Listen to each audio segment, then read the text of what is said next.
We're a week away from late night in the Phog. KU basketball season is here. What are the early things we're going to be watching for in the 2024 to 25 season?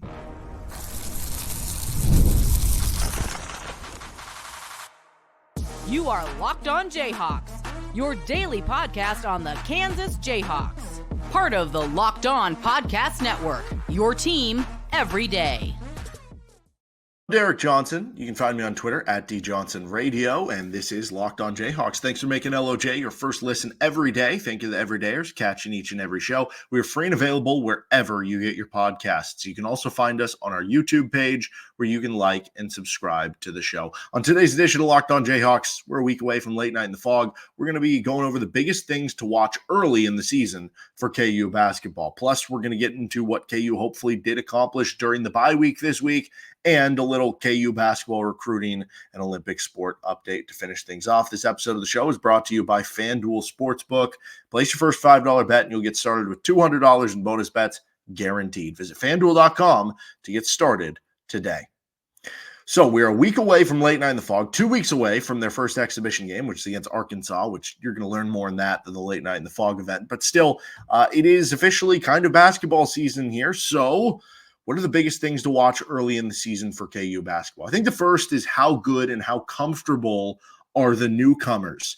You know, it's always nice to see the shiny new toy. It's nice to see the new transfer, the new freshman. What do they look like in a KU uniform? How do they play? How do they fit in with the rest of the roster and with Bill Self's system and yada, yada, yada, right? Because especially when you think about, newcomers, there are guys who you hyped up and I hyped up and we thought were going to be good players that maybe just didn't click right away, or maybe clicked later in the season, or maybe just never worked out, right? Whether it's a McDonald's All-American that rode the bench all season, or if it was a transfer who averaged double-digit points per game at their previous stop that just doesn't end up fitting kind of the hope of what you had for them. There's also players that exceed their expectations, that are better than their recruiting ranking showed out. You think of like Johnny Furphy last season and what you get from some of these guys. So it's fun to see how those players all fit together and what they look like, because it's one thing to say, I watched some high school clips and highlights of this kid, or I've seen what he did his previous stop. What is he going to do for Kansas? We're going to find out a little bit more about that early in the season. How is Kansas going to be rebounding the basketball? That's a big question for me coming up early in the season. And I think you're going to learn about it a lot in some of their early games. You look at the exhibition against Arkansas, that's obviously going to be what's expected to be like a top 25 team in the country. So how do you rebound against them? Typically John Calipari teams have, several 7-footers and stuff. You look at the Champions Classic game against Michigan State, Tom Izzo teams typically, really crash the glass hard. And then you look at the North Carolina game, like North Carolina traditionally, ever since Roy Williams, like that's kind of an elite rebounding team, at least traditionally. We'll see what they have this year because no Armando Bacot. So I don't know for sure, but typically the system has been that in what they've kind of done. And so you're going to have games like that and others early in the season where you're going to get that rebounding battle tested. And that is a big question for me for this KU team. I think defensively, you should at least be a good enough defensive rebounding team because you have Hunter Dickinson. He is going to gobble up a majority of those defensive rebounds. Defensive rebounding is more about like positioning, boxing guys out, stuff like that. Offensive rebounding is more about like tenacious motor, really good verticality, really springy athlete quickness. You have to be able to, out quick a guy who's trying to box you out. They're different sets of skills. We'll see how Kansas is as an offensive rebounding team because they weren't very good a season ago. Can they be better this upcoming season with some of the personnel that on paper haven't been great rebounders in their previous stop, but now going to be asked to be playing different roles? So what does that look like early in the season? Just how much better is the three-point shooting for this team is going to be something to watch early in this season, especially if it's the starting five of Zeke Mayo, DeJuan Harris, AJ Storr, KJ Adams, Hunter Dickinson, because you weren't a good enough three-point shooting team last year. That would be 3 of your 5 starters back from the season before. And then you look at AJ Storr, he's a worse three-point shooter, at least he was last season, than what you had with Johnny Furphy or what you had with a healthy Kevin McCullough. Now, maybe AJ Storr takes a leap up and he's a better three-point shooter. The one big difference would be that you have Zeke Mayo in there to shoot as opposed to Nick Timberlake or Marco Jackson, or I guess later in the year if it was Furphy, if you're talking about with Furphy was starting, in January when Kevin McCullough was still healthy. Obviously, that wasn't the final product for the team, but nonetheless, is that, along with more bench shooters like David Coit and Ryland Griffin, is that enough for this team to completely overhaul the shooting? And to what level are they? I have confidence they're going to be a better three-point shooting team. They're going to be a better shooting team overall. But what is the level there? Are we talking about, you're better than a team that was not good at shooting and now you're just, average at it? Are we talking about a team who's good at it? Are we talking about a team who's elite at it, who's great at it, right? Those are all going to be real questions that we find out a little bit more early in the season. And as much as, some of the games against very much lesser opponents, you're not going to learn that from. I mentioned some of those big games you play early in the season, and we did have some early games that KU played against good opponents last year that they didn't really shoot well from three. And that was kind of a sign, guidance of what was going to be over the course of the season. So you are able to at least take some hints from some of that stuff. Ball screen defense is going to be something I'm watching for early in the season as well. You look at the ball screen defense, we all remember how the season ended for KU. Obviously, they were injured, they were thin, some of those issues with shooting and stuff. But beyond that, it was the defense that killed you in that Gonzaga game. You couldn't stop the pick and roll. You couldn't stop the ball screen. You really struggled all season long defending teams who could space you out, who could shoot threes and spread you out with kind of your two big lineup. And that two big lineup is here to stay for KU with KJ and Hunter. Maybe you play it less minutes than you did a season ago because you have more options to go to, and there's more of AJ Storr at the 4 and whoever else at the 4, right? So maybe that does end up being the case. But still, with Hunter Dickinson out there, teams are going to try to attack him with ball screens and putting him into those ball screen actions. And how much better can you be at those things?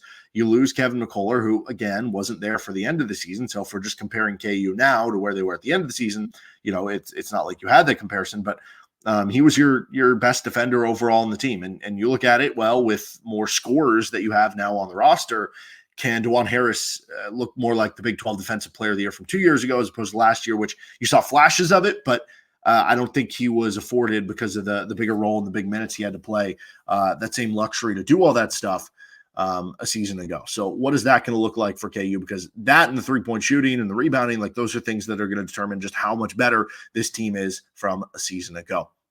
This is one that I'm going to be interested in early in the season for sure. What does a one final year senior bump for Bill Self do for Hunter Dickinson, KJ Adams, and DeJuan Harris? I kind of fumbled through the wording of that. Normally, I'd just call it the Bill Self final year bump.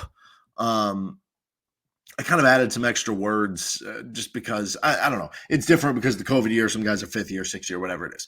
We've seen a lot of great examples of players coming back for that one extra season. And in some cases, it was a senior year. Others, it wasn't. Like, I think back to Jalen Wilson. The whole idea, everybody knew when the season started, this was going to be Jalen's final year. I think he might have had even a year, maybe even 2 years left of eligibility because of like a medical redshirt, whatever. Regardless, everybody knew that was going to be Jalen's final year. He had that final year bump where he ends up becoming all Big 12, All-American level player, right? You think about Kevin McCullough, the season he was on pace to have last season, he was having that big bump. You think about Devontae Graham, right? Maybe that was just more, he had the bigger opportunity and usage, but he goes to first team All-American. That one final year bump, Frank Mason is obviously the poster child for this, going from a guy that we thought we knew what he was, which was a very solid player. He was all Big 12, I think, second team and third team as a sophomore and a junior. He was a very solid player, top 10, top 15 player in the Big 12. We didn't know he had the level of National Player of the Year, and that's what he showed as a senior. He had that one final year bump, right? There are other examples of this that you could go throughout time that Bill Self has been here and point to, that player, when he knew it was going to be his last year, when everybody knew it was going to be his last year, backs against the wall in terms of how much time you have to accomplish something special at Kansas, whether it's individually as a team, whatever. Those guys usually take a bump. And there's situations where, they just are who they are, right? You think of like Marcus Garrett and some of these players who were good players, but didn't have that breakout senior season, and they were still good players. But the point is, it does happen, even though it's not everyone. And there's three guys who could apply to this year: Hunter Dickinson, DeJuan Harris, and KJ Adams. So I don't think all three are going to have that bump. But what if one of the three has that bump? And who would be the most likely? I mean, it's probably not Hunter Dickinson, because, like, what does that mean? Hunter's already averaging, 20 and 10 or 17 and 10 or whatever. Well, he's going to average 25 and 15? Like, no. I guess maybe Udoka Azubuike was another good one, by the way. But maybe Hunter just gets better like defensively, like Doak did in terms of in space. I don't know. But more likely it would be maybe it's DeJuan Harris. Again, I think his improvement just comes from, getting back to the guy who was a couple years ago defensively, and I guess making more shots around the rim this year. KJ is the one that I'm looking at. Like, have we gotten too accustomed to knowing what KJ is? And this will be the first time he's in the same role for the second straight season. He's had a different role each of his 3 seasons. Same time he's in the same role. He's got that final year bump. What if he goes to averaging from 12.5 points per game to 14 points per game? He's shooting 65, 70% because he's unstoppable, strong driver. He's dunking everything. What if he does become a better rebounder? He's getting, 6, 7 rebounds per game like the athleticism says that he should be able to do. He becomes a better defender overall. What if KJ Adams does take that bump? Or what if one of these players takes that bump? Like, what does that look like for what have already been some pretty accomplished players for KU? I think secondary to that is another year of familiarity with DeJuan Harris and Hunter Dickinson.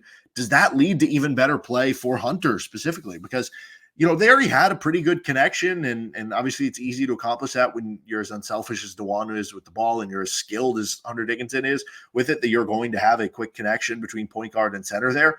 What does year 2 do to that? I don't think enough people are talking about that there's going to be a better connection with all these players, I think, on the court, and specifically between those two, that it could be quite the dynamic duo. And then position battles early in the season, right? Rotation spots up for grabs. Who's going to be the 5th starter? I don't know. Is it going to be AJ Storr? Is there really any competition? Is Ryland Griffin going to come off the bench? Is he going to play the biggest role off the bench? Who wins the backup, other combo guard battle between David Coit and Shaquille Moore? How does Shaquille Moore come back from the injury? Who wins the backup center battle between Flory Bidunga and Zach Clements? Do we see any lineups with Flory next to Hunter or with Clements next to Hunter, right? Where basically now you have another player that you can view as kind of a 4 for this team. Does Rakeem Passmore, does he earn minutes? Does he earn rotation minutes as part of this team? I think there's a lot of interesting questions with the rotation, with the starting line, and a lot of fun lineups they could throw out there, or at least interesting lineups. Like I said, like what if there is a lineup with Hunter playing next to Flory? What does that look like? How much do they play their small ball lineup with having AJ Storr at the 4? That's what I want to see. Lineup with DeJuan Harris, Zeke Mayo, Ryland Griffin, AJ Storr, and then Hunter at the 5, or even Flory or KJ at the 5 for stints of time. I think that could be a really dynamic offensive lineup. What are some of the fun, unique lineups that they do over the course of the game? All right, let's get on to some KU football, what hopefully they accomplished during the bye week. This is Locked On Jayhawks.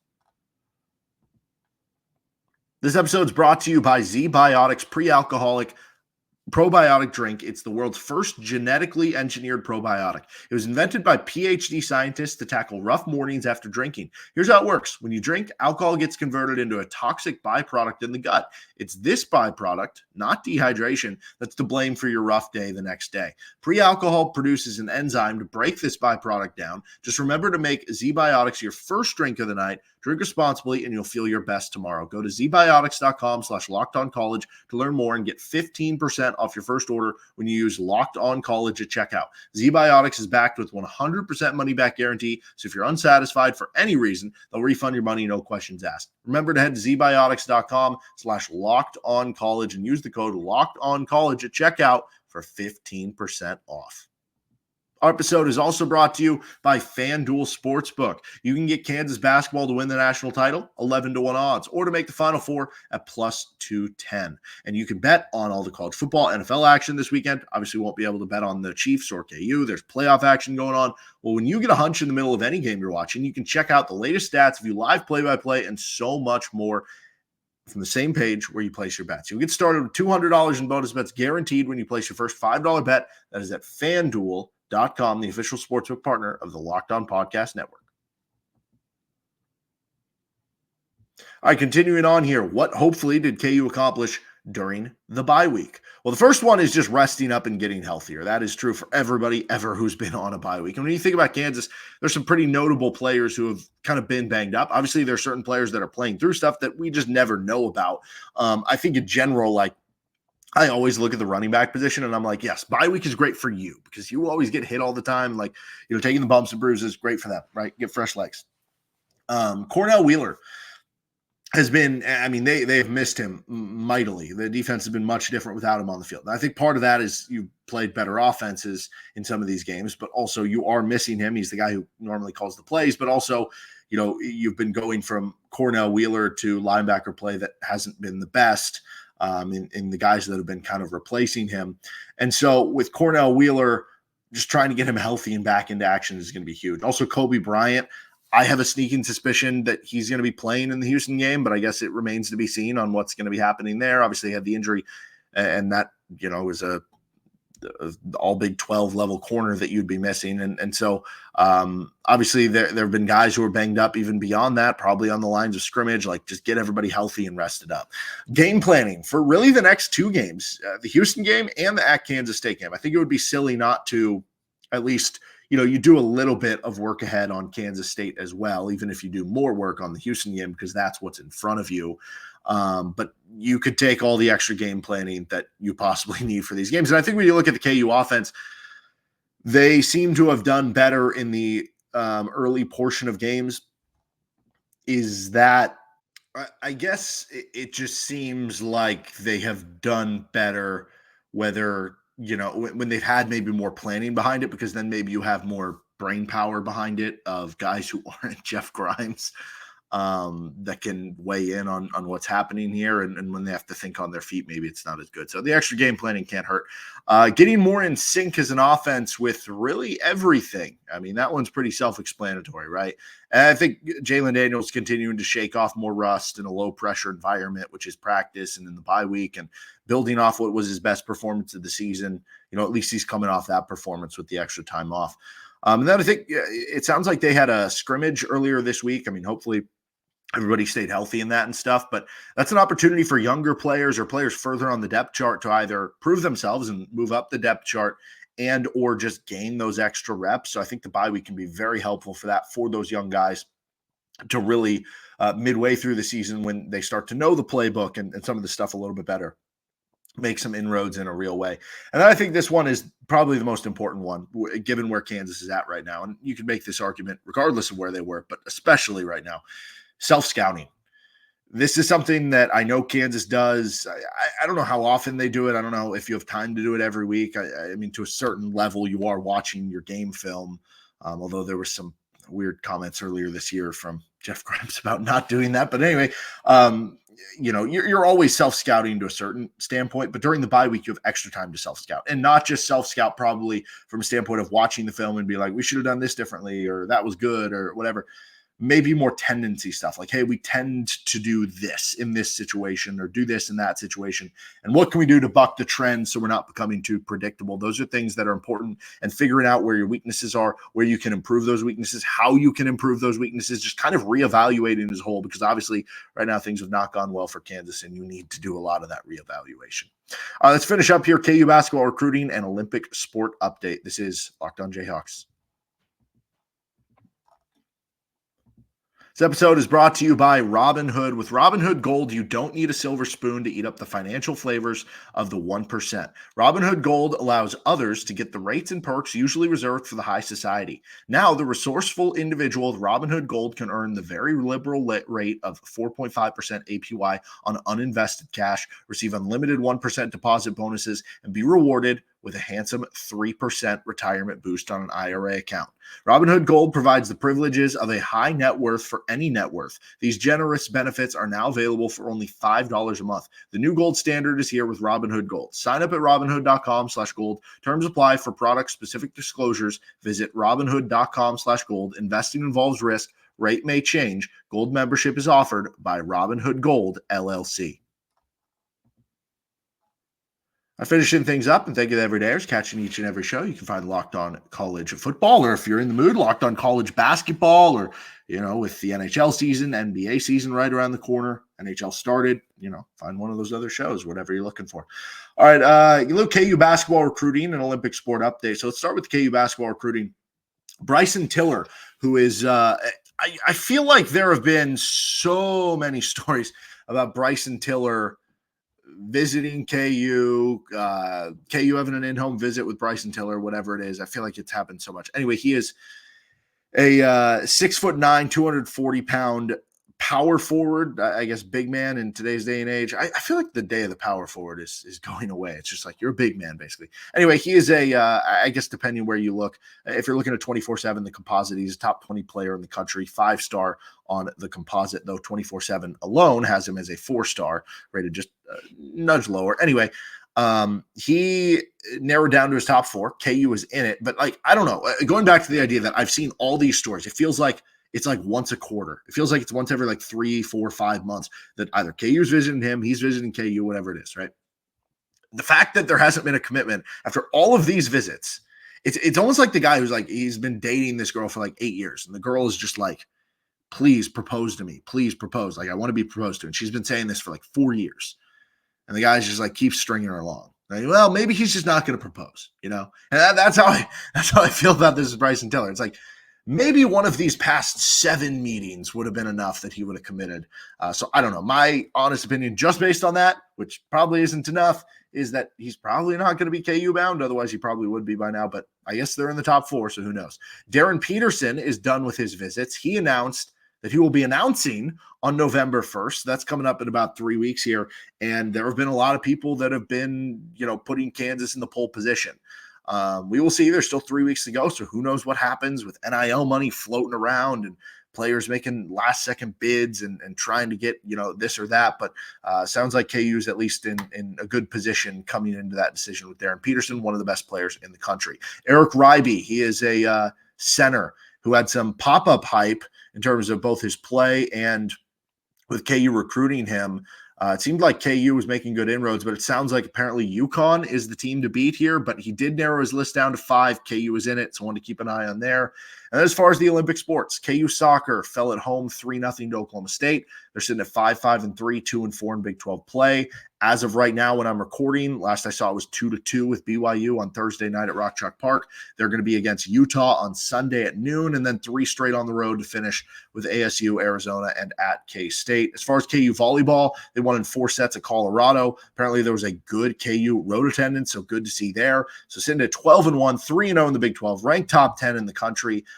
They are, as of time of recording, playing at West Virginia right now. They have at Cincinnati on Saturday, then back home on October 17th, so a week from today, for home game against K-State. That'll be a fun one to go to if you're in town in Lawrence.